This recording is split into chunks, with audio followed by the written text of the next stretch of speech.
किस्मत में नहीं रहे।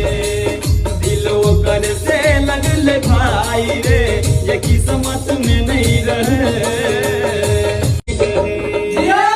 देख ली झूठो के सपना हम, ये बाबू सोना कहे। देख ली झूठो के सपना हम, ये बाबू सोना कहे। दिल ओकर से लगले भाई रे, ये किस्मत में नहीं रहे।